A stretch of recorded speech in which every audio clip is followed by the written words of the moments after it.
everyone, it's Amanda. Welcome back to my channel, or welcome to my channel if you're new here. I do a lot of beauty related content, but also some lifestyle things here and there. And today is one of those days because I want to talk about how I ended up buying a house during COVID, what my experience was, and maybe just kind of share some helpful information and some tips that I have being a first-time homeowner and accidentally or coincidentally buying one during a pandemic.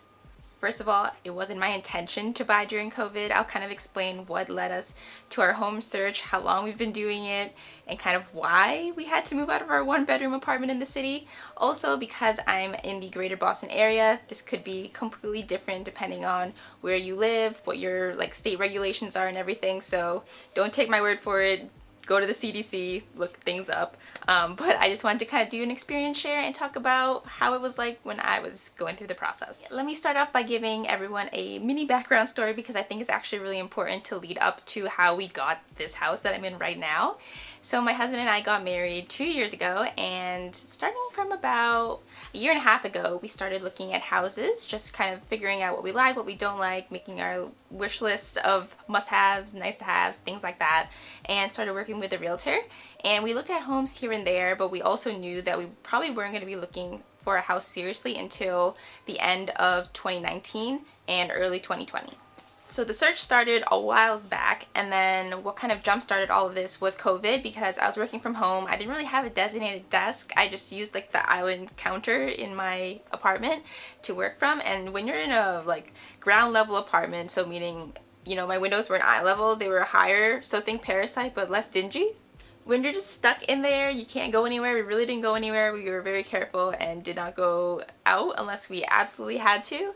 And I think that was really hard because you're just traveling in the same small 660 square foot apartment, just kind of, I don't know, you're just stuck in there, and your windows aren't even eye level. It was rough. And then we found out that Odin's mom would be coming back to the States to live with us because she was traveling for quite some time.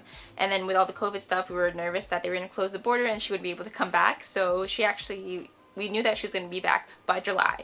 So that jump started the move. So that's pretty much what happened. And when we started looking a lot more seriously, knowing that we would need a place, because we just could not live as 3 people in that apartment. First of all, it's against the policy of the apartment, and then also there's just no way to keep all of our stuff. So we had to move out. So that's what led us to expediting our home buying process, really. My requirements were at least 3 bedrooms along the train line where I can get to work easily, because I work in the city, so I'd like to be able to get to work fairly comfortably and not way out in the middle of nowhere. So obviously that restricts our budget, and obviously that also means that we're gonna have to spend a little bit more and get a little bit less space, but that's something that we're comfortable with. I will also start off by saying our realtor was amazing. If you're in the greater Boston area, send me a DM and I will send you her contact information, because highly recommend her. We started working with our realtor, and basically we started looking at houses more seriously at the end of 2019, like I told you, and we saw a lot of houses in the areas that we thought we wanted to live in, and they were just a lot of work for a lot more money.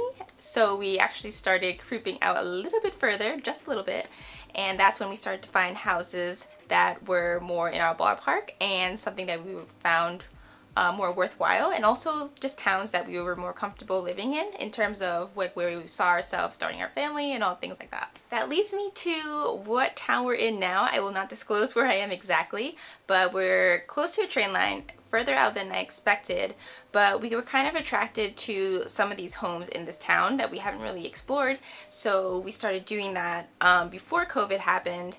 And then COVID hit, we took a break, we stopped looking, because obviously we were trying to be really careful and not going out when we don't need to go.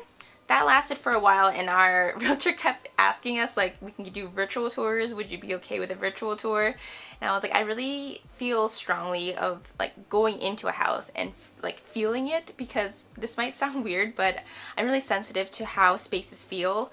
I don't know if you believe in ghosts, but I do.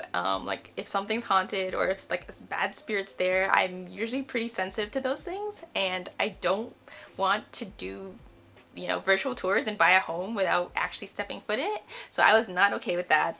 That is a thing. I know a lot of people do virtual tours, and if you're okay with that, I think that's awesome, but I just did not feel like making a huge investment without stepping foot into my property. So that was the no-go. And then I think it was around May is when our realtor was like, you know what, they're doing private showings only.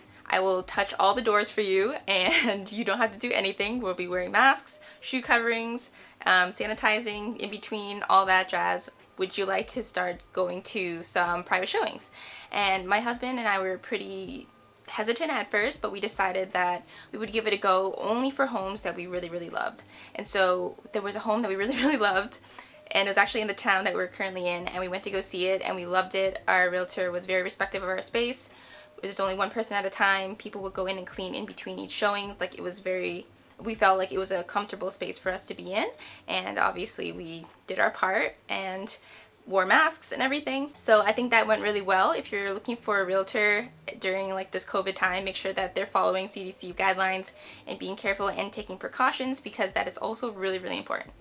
We did not get this house, and then we saw 2 other homes. We also did not get those homes. There was a lot of competition, even though there's COVID going on.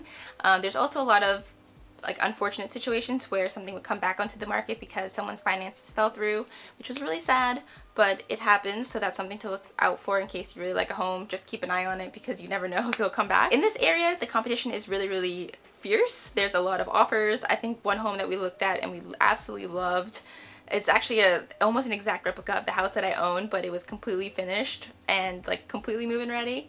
There was 15 offers and someone offered all in cash like $60,000 over list price and got it. So it's kind of crazy. Anyways, that leads me to this house. We got this house. We only had to compete with one other person, which was crazy. And we got it. So I will go ahead and start talking about what that process was like as soon as our offer was accepted. Like most home buying processes, you have to drop off a check of good faith almost. It's like $1,000 that you kind of just drop off at the realtor office for the realtor selling the house.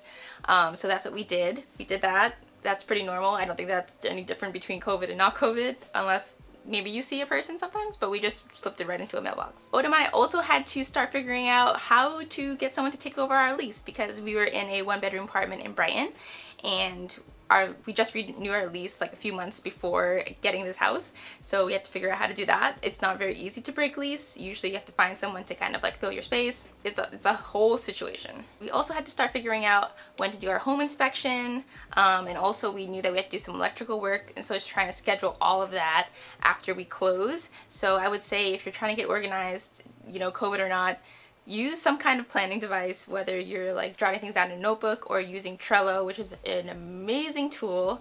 It's free. You can sign up. You can create boards, to-do lists, checklists, move things to done. It is fantastic. So basically, I created a calendar and scheduled when our closing day was, everything that we had to do before closing, and then what we had to do after closing, and kind of did all of that in groups. And I think the process is pretty similar, like COVID or not COVID. The only thing is that there's just less human interactions. So for example, when we were signing the papers, on closing day, there was like a packet this thick of papers, and the lawyer that we met kind of told us to toss our packet out the window after we finished signing it. So we were FaceTiming each other in the parking lot. He was like parked behind us, and he told us like where to sign, what to do.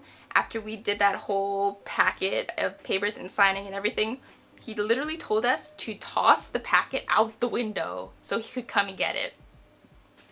That is not something that happens unless you're in COVID. So that was like prime COVID example of how home buying experience is different, because I did not expect to toss the largest check that I have ever written in my life, as well as a very large packet of legal documents outside my car window into the garage, like a parking garage. So that was wild. I'll also say it was kind of complicated trying to find like an electrician or, someone to kind of come to the house wearing a mask. So like whoever you work with, make sure that they're wearing a mask. You're not like all up in their grill, they're not all up on yours. And make sure that they're following guidelines. You can also have like little shoe coverings in your house if you feel comfortable. Like Odom and I, we don't wear shoes on the inside of our house, so We did a lot of cleaning the floors over and over again every time someone came over, so just make sure that you're being careful in that aspect as well. We also had a lot of things that we had to do at the home, things that we knew that we were going to get involved with as we got the house, like some electrical updates that absolutely had to take place, some plumbing related things that absolutely had to take place for us to actually move in and use this house properly as a house. So again, it was very tricky, but you know, make sure that everyone's wearing a mask and everyone should be fine. I don't know if that was helpful, but I just kind of wanted to talk about my experiences, so I really hope this was informative. If you have any specific questions about kind of my situation or how my process went, definitely leave it down below, and I will definitely get back to you as soon as I can. If you haven't already, don't forget to like, comment, and subscribe to my channel. I am definitely going to be posting a lot more house-related things because there's a lot going on in here, so if you're invested to see what is happening in my crazy house, definitely subscribe. Thank you so much for watching. I really hope that you enjoyed this video, and I will see you in my next one. Bye!